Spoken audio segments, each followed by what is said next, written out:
Okay, welcome to another episode of Thoughts and Bolts. I'm your host, Pedro Laveria, and the name of today's episode is Hapaborea, the Satanic Amphitheater. And the meaning of this name for the show will be more apparent as we go on. So let's get started.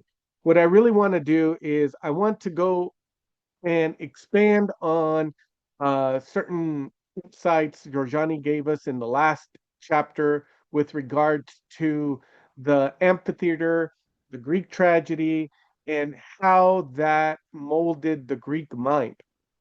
In this episode, I will be using, of course, Prometheus and Atlas, but I will also be using a book called The Geography of Thought by Richard Nisbet. I found this book 20 years ago when I was in college. I was an Asian humanities major as an undergrad, and this whole book is about how Westerners and East Asians think differently and why. And let me tell you, living in Japan, it has held up. I mean, I constantly think back to this book and how it really describes how, East Asians and Westerners think differently, not because we have different hardware, but because we have different software. And I will also be using a book called Lords of the Left Hand Path by Stephen E. Flowers. And as we go on, you'll see why this title is very apropos. So let's start with Giorgiani and the Greek theater. He talks about how Aeschylus was the first Greek to put on these tragedies, and the amphitheater was designed in such a way that people would be watching the play from different perspectives, right? It's not like when you go to a movie theater and everyone's basically looking at it from the same straight in front of them angle, right? In the amphitheater, it surrounds the stage. And so people, if they saw the play more than once, or even if they just saw it once, the audience members would see the play from a different perspective each time. And so that kind of perspectivism, it's what's needed for a mind and a culture that will produce different theories about the world, different perspectives on what they think is going on. Also, the tragedies often talked about the different perspectives of different people. So in the Persians, Aeschylus talks about the Persian invasion of Greece from the point of view of Xerxes. Okay, so these aren't, like I said in the last episode, this isn't a rah rah patriotic Greece good, Persians bad. It's looking at the invasion of Greece by the Persians from the perspective of the guy leading the invasion, right?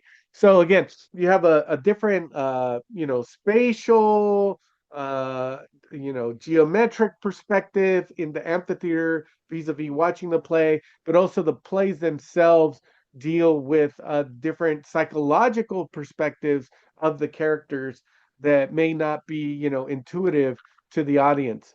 Um, of course, Giorgiani talks about how the Persians was followed up by a satire play called Prometheus the Firelighter. So Prometheus, the god of technoscience, whose the root of whose name shares a root with the word theory and theater, is very much part of this, phenomenon of the amphitheater and the Greek tragedy and how it shaped the Greek mind to be theory generating.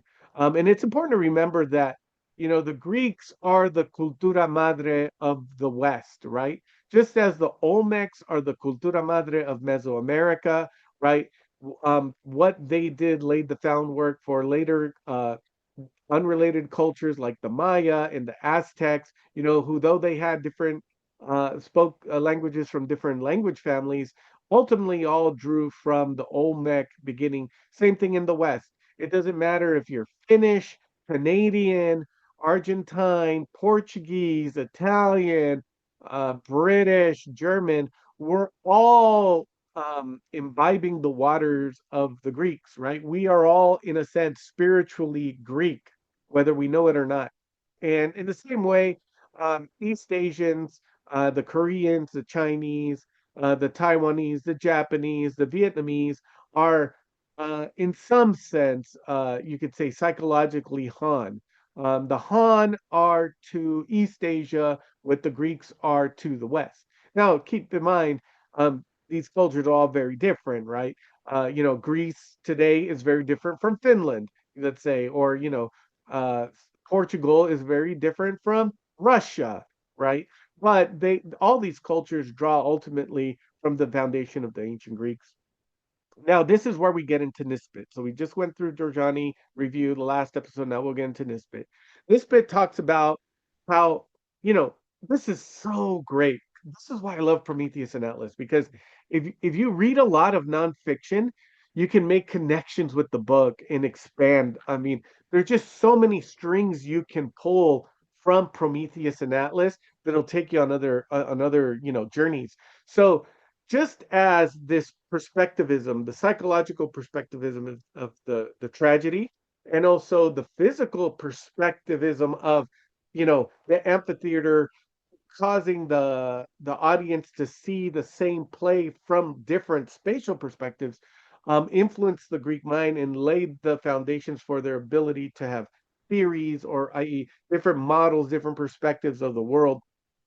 um, the theater also was something that created the later Greek sense of individuality and freedom and autonomy. Because what Nisbet says is that, to see these plays in the amphitheaters, people would have to travel from far away, right? So, this is before the car. This is a time when most people didn't ride horses or own horses or anything like that, right? So to watch one of these plays, you had to go to an amphitheater that was very far away. And again, remember, this is ancient times, right? Before police officers and that sort of thing. So when you're on the highway, when you're walking on the road, you risk, robbery or worse. But people, a sufficient sense of autonomy, a sufficient sense of control over themselves and their lives, that they felt secure enough to leave the defensive shadow of their lord, their landlord, so to speak, and go out into different lands and to watch these theater productions. And for us, this might not seem so radical, but in this time, when compared to their contemporary cultures like the Indians and the Persians and the Chinese, this was very different, because in those different cultures, the landlords were very overbearing, very paternal, and they according to Nisbet, there wasn't this comfort with letting your serfs, even if they did all the work they needed for the farm, uh, there wasn't much comfort in letting your serfs just go off into the woods to walk to another town, another city, in order to watch a play and listen to poetry, right? Um, so the Greeks at this time had a greater autonomy. Even the lowest classes had a greater autonomy and greater sense of agency than other cultures of that time. And Nisbet takes this all the way back to the amphitheater. It was because of the amphitheater, it was because of these tragedies, like the kind Aeschylus was writing, that the Greek had again, like I said, the sense of autonomy um, and agency required to make these trips to watch these shows for no other reason than to enjoy them, right? This was all for pleasure. Um, Nisbet also talks about how the Greeks, would stop fighting during war to have the Olympics, right? And again, the Olympic Games, right? You're competing for your city, but you're also competing for yourself. You want to win, right? So this is a very egotistical thing in a positive sense, and it was worth stopping war in the middle, of the war season, let's say, in order to participate in these games.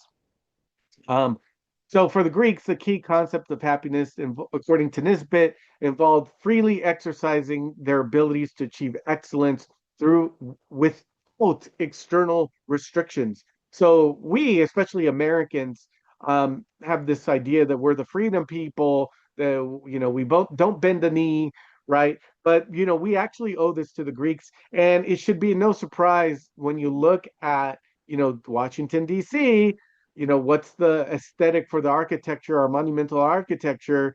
It's like this Greco-Roman Renaissance style, right? You go to Lincoln Memorial, Jefferson Memorial, Congress, right? They all have this kind of Greco-Roman style. And it's again because we see ourselves as the spiritual descendants of the Greeks. Um, they exhibited a remarkable sense of curiosity that they later gave to the rest of the West, right? There is a reason why it was Westerners who braved the seas and crossed the Atlantic, only to later cross the Pacific, right? It's that wanderlust that's part of the Western soul, and again, we inherited it from the Greeks. Whether you're talking about Aristotle or Saint Luke, different Greek writers from different times all considered curiosity as a defining characteristic of being human. And they all, everybody knew that the Greeks were all about new ideas and new models of reality and arguing over which one was correct. Um, this is what laid the foundation, right? Especially through Aristotle of what we now call physics, astronomy, geometry, you know, formal logic, and all that great stuff. The Greeks even created the term ethnocentric, right? Because they saw themselves as superior to the Persians, and they wondered whether or not that was really the case or whether they were simply being ethnocentric. Um, they concluded that no, they really are superior to the Persians. But hey, everyone likes to say there's a superior race, right? Um, so yeah, there were other cultures that were advanced in antiquity during this time. Whether you're talking about the Babylonians, the Egyptians, or the Mayans, they all made leaps in astronomy and architecture and that sort of thing. But what they lacked, what they did not do, and which the Greeks did do, is try to explain these discoveries they made in terms of like axioms, in terms of laws, in terms of girding principles, in terms of theories, models of the world that explain why these things work. Um, the Greeks found pleasure in learning. So the English word school, or I might say the Spanish word escuela, also comes from the Greek skol. I hope I pronounced that correctly, which means leisure. So for the Greek, right, learning is something you do for fun. But even merchants, right? Merchants would send their kids off to the schools, to the academies, to satiate their curiosity, right? It wasn't all about let's make money. No, it's learning was something pleasurable for the Greeks. Now, this is where Nisbet gets into the differences between the Greeks and the Chinese. So or the Han, specifically the Han. Um, so, whereas the Greeks would take pleasure in attending plays and poetry readings, um, the Chinese took pleasure in what you might call the life of a hobbit, right? They took pleasure in family gatherings and, village gatherings and that sort of thing. And rather than see themselves as individual egos. Again, ego is a Greek word, if I'm not mistaken. Um, rather than look at themselves as is an ego, an autonomous being with agency that goes through time and different circumstances and yet retains its essential essence as me. They saw themselves in terms of their relationships to other people and how those relationships um, required a sort of reciprocity. So each kind of relationship, this is Confucianism, each kind of relationship entails different rights and responsibilities. So Confucianism is all about, the ruler and the subject. Each one has different rights and responsibilities to the other. The father and the son, the husband and the wife, the teacher and the student. Each one is defined by their relationship to the other, and again, the responsibilities and rights they have vis-a-vis the other. And so, whereas for the Greeks, their idea of happiness and the pursuit of happiness was self-improvement and the free pursuit of exercising their talents and skills. For again, the Chinese, it was all about harmony. So whereas freedom and agency and autonomy were the Greek virtue, for the Chinese, the essential virtue was harmony. And rather than improving yourself, The issue was self-restraint so as to not cause problems for other people. So this is a very collectivist, a very you know, contextual way of living. You are not an individual, an atomized human being. You are part of a bigger group, and you have to control your urges and impulses for the sake of the group. You have to be one with everybody, okay, one with society, and do your role. Um, and again, this is all Confucianism, right?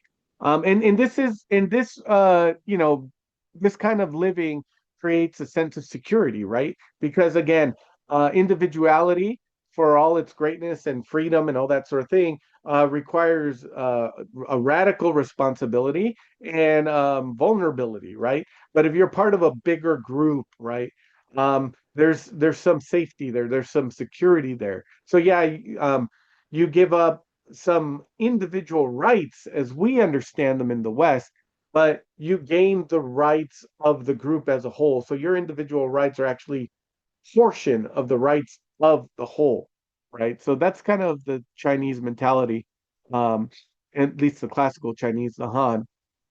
Again, daily life revolved around fulfilling these assigned roles, right? And again, there's no equivalent to the Greek notion of personal freedom. Individual rights were portions of the communal rights, okay? Not prescriptions for unrestricted actions. So that's the key. You do have rights, but your rights come from being a member of the group, right? um, Confrontation was frowned upon. So, whereas in the Greek culture, you know, your ability to debate was as esteemed as your ability to fight. Um, in the classical Han culture, debate was frowned upon, even in the period of the so-called 100 schools of philosophy. These debates were often, very polite and not very confrontational, and the opposing sides would often, you know, uh, highlight the points of the opposing side's view, right? They would steelman the opposing side's view more so than, let's say, the Greeks would. So this was a very polite, very non-confrontational form of debate. But slick debate and confrontation and smackdowns were definitely frowned upon. Um, this goes back also into music, right? So Chinese music is very monophonic. The different players of the instruments are all, playing the same tune. The singers are all singing the same melodies. But Greek music was polyphonic, right? Featuring diverse parts for instruments and voices, right? So again, the instruments and the singers are doing different things and creating the sound. Whereas again, in the Chinese style, all the instruments and the singers are doing doing the same thing. Um, Again, creating this harmony, but this harmony should not be confused for conformity. Um, Basically, there was this Confucian classic, which described how the like skilled chef, right, the skilled philosopher, the skilled thinker, the truly cultivated person was able to take various opinions and different points of view and harmonize them in such a way that you didn't lose the flavor or the taste of each idea, but created something new that simultaneously represented all of them. So this is kind of like the Hegelian dialectic of, thesis, antithesis, and synthesis, right? Um, and again, it's very Chinese. Again, it's not about conformity as much as harmony. And, what's interesting is that the Chinese were able to figure out a lot of stuff about nature, right? They initially saw celestial phenomenon like comets and eclipses as omens, but once they saw the patterns, they just lost interest, right? Once they realized that this isn't the gods moving the stars to, signal future events, and they saw, oh, look, this really does work like clockwork. Once they figured that out, they just lost interest, whereas the Greeks didn't, right? They constantly try to make new models and new theories. What's really interesting is that the Greeks are just, and by extension, West is just innately more curious But that being said, despite their lack of interest in theorizing, the Chinese developed technologies far quicker than the Greeks did. And that's important. Richard Nesbett is not arguing that the Western way is superior to the Asian or that the Asian way is superior to the Western. No, this book is simply about differences. They're different. Why are they different?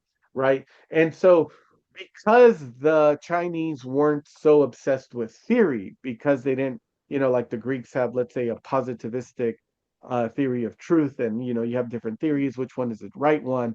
Um, because they weren't obsessed with theory, because their knowledge was strictly pragmatic, they only cared about doing things and creating effects. They were able to develop a lot of technologies far quicker than the Greeks did, right? They're credited with being the first to develop the irrigation, ink, porcelain, the magnetic compass, the wheelbarrow, deep drilling, Pascal's triangle, whatever that is, canal pound locks, fore and aft sailing, watertight compartments, etc., etc. So a lot of the firsts in terms of invention were created by the Chinese, who again were not theory obsessed people. In other words, they were, strictly pragmatic. Um, they had, according to the philosopher Hajime Nakamura, uh, Chinese progress stemmed from practical ingenuity, not a drive for theoretical science. Okay. And this is where I get into the Lords of the Left Hand Path. Um, Now, there's something to be said here, and I'm going to try to harmonize the Greek and the Chinese in later on, but let's get into one final note. Why am I calling the amphitheater satanic? Okay. Um, Basically, according to Stephen Fleming, right? Within the Western esoteric tradition, within the occult, there's generally understood to be a left hand path and a right hand path. Um, the right hand path of religion is about union with God, union with nature, losing the ego, and becoming one with the all, whether that's God, nature, the cosmos, whatever. This is the goal of Orthodox Judaism, Christianity, Islam, Buddhism, Hinduism, right? The whole point is to become one with God, one with the universe, and lose your ego, right? And lose your will. Not my will be done, but thy will be done, right? Whereas the left hand path is all about radical individualism. The left hand path, which is often exemplified by Satanism, as an example, but there are other left hand path traditions. The left hand path is characterized by, like I said, radical individuality, celebration of the individual, rather than um, becoming one with the universe, becoming one with the all. Uh, Individuality is sought for and defended and hopefully extended past this life, right? Um, so that's the left hand path. And again, in some sense, okay, that is what the amphitheater in the Greek uh, ethos that was developed from it represents, right? You could say, in some sense, that the East Asian, the Han um, way of life is very right hand path, right? As opposed to like trying to become one with God or nature, they're trying to become one with each other, one with society. Whereas in the Greek, you have a society of individuals, right? And so that's why I say it's satanic. Satanic in the positive sense of being opposed to the collective, of being opposed to some kind of fundamental unity, of being opposed to restrictions on individual will. Um, and again, this is all goes back to Prometheus, right?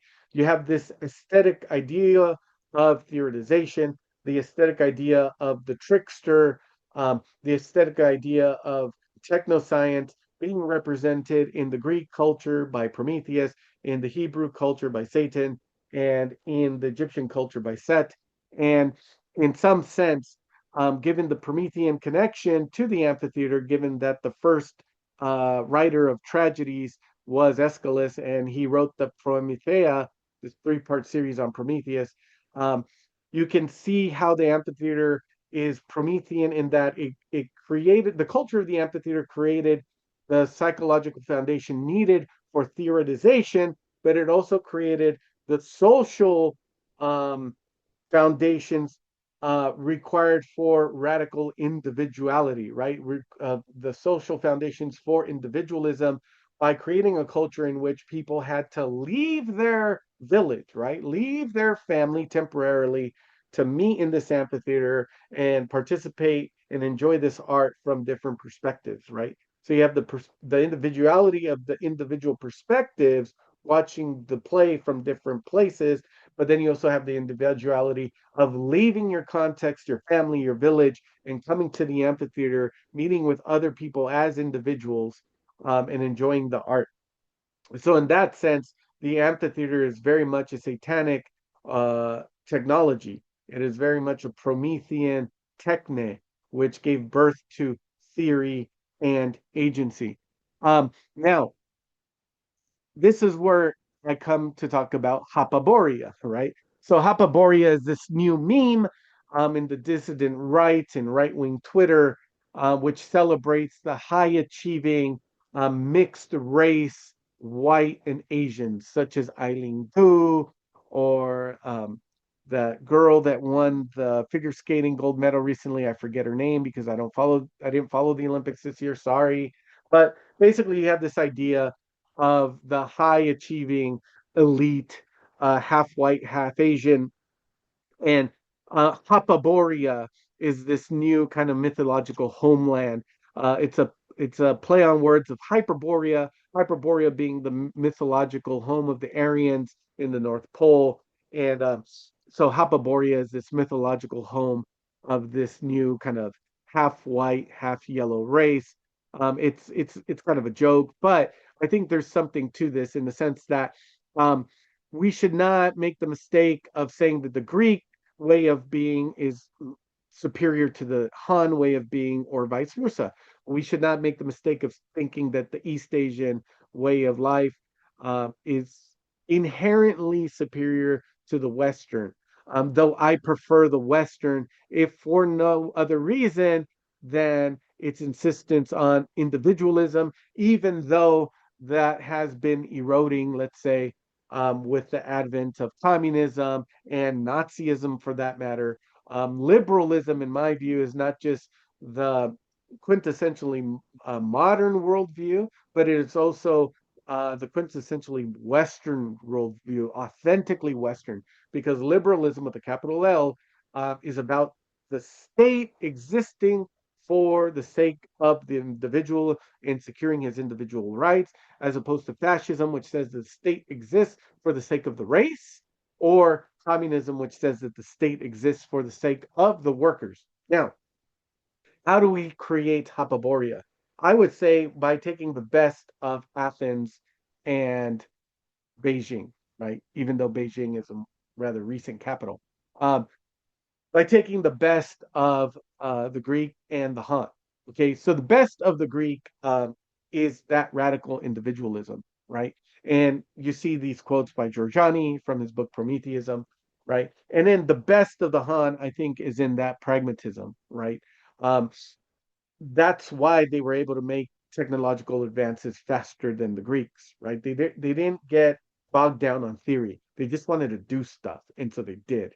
And so I think we need to combine radical individualism with radical pragmatism, and that falls into the spirit of the real Hyperborea that once existed.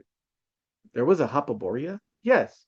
There was a space that, in some sense, connected Greece and China, that, in some sense, spatially connected the Greek and the Han.